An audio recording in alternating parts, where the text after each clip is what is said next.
Hi, my name is John Whiteaker, and this is my testimony of how I came to know the Lord Jesus Christ. I grew up in Rock Hill, South Carolina with my mom, my dad, and my older brother. We went to church on Sunday, Wednesday, went to Sunday school. Even though I would claim to have been a Christian because of my family and going to church, I actually didn't know Jesus. I didn't know that until later on. Around 8th grade, my parents decided to separate, and later they divorced. And in the separation, I decided to live with my mom, which was new for me and difficult. And not only that, it was transitioning into high school, my 9th grade year. I was involved with drugs and alcohol and doing worldly things with my friends.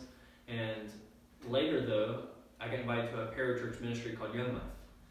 There, I met a leader named Casey, and he would take me out to eat, and we would hang out, and he really just became a friend of mine. And he invited me to this summer camp. And at the summer camp, I heard the gospel. And though I heard the gospel there, and I heard it growing up in church, I just didn't believe it.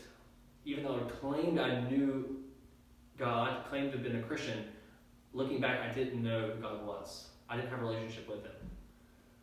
But when we got back from camp, we started a Bible study, and I started reading for the Bible for the first time for myself. And I enjoyed it, I loved it, and I asked my leader, what else can I do? What else more can I get? And he said, start reading the Gospels. I read through Matthew, Mark, Luke, and John over and over and over again. I loved it. I ate it up.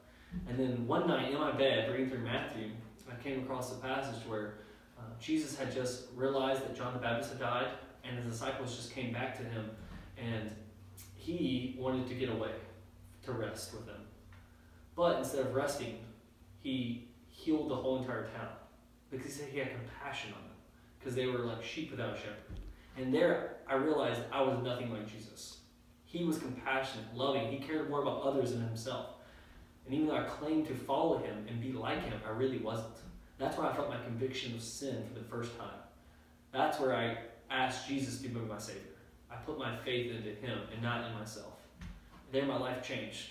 Where I could drink and do drugs and be fine, I felt conviction. And I stopped those things. Where I lived for myself mainly, now I'm trying to reach others with the gospel. And that's really where my life is at now, pursuing pastoral ministry. That's my testimony.